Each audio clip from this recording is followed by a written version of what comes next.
بسم اللہ الرحمن الرحیم۔ صحیح قول یہ ہے کہ حضرت صلی اللہ علیہ وآلہ وسلم پر قرآن کریم کی سب سے پہلی جو آیاتیں اتری وہ سورہ علق کی ابتدائی آیت ہے۔ صحیح بخاری میں حضرت عائشہ رضی اللہ تعالیٰ عنہ اس واقعے کو بیان فرماتی ہے کہ حضرت صلی اللہ علیہ وآلہ وسلم پر نزول وحی کی ابتدا تو سچے خوابوں سے ہوئی تھی۔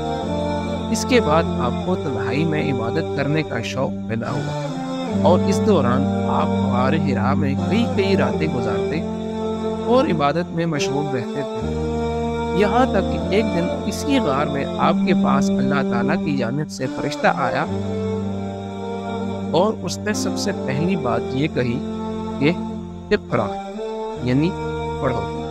حضور صلی اللہ علیہ وآلہ وسلم نے فرمایا کہ میں پڑھا ہوا نہیں ہوں۔ اس کے بعد خود حضور صلی اللہ علیہ وآلہ وسلم نے واقعہ بیان کیا کہ میرے اس جواب پر فرشتے نے مجھے پکڑا اور مجھے اس زور سے دبایا کہ مجھ پر مشقت کی انتہا ہو گئی۔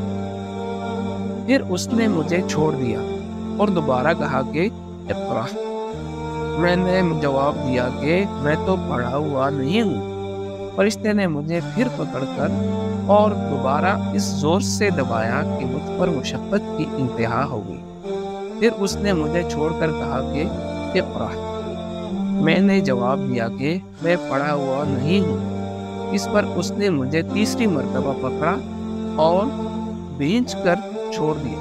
پھر کہا اقرأ باسم ربك الذي خلق خلق الإنسان من علق اقرأ وربك الأكرم الذي علم بالقلم علم الإنسان ما لم يعلم۔ یہ آپ پر نازل ہونے والی پہلی آیات تھی۔ اس کے بعد 3 سال تک وحی کا سلسلہ بن رہا۔ اسی زمانے کو فترت وحی کا زمانہ کہتے ہیں۔ پھر 3 سال کے بعد وہی پر فرشتہ جو غار حرا میں آیا تھا آپ کو آسمان و زمین کے درمیان دکھائی دیا اور اس نے سورہ مدثر کی ابتدائی آیات آپ کو سنائی۔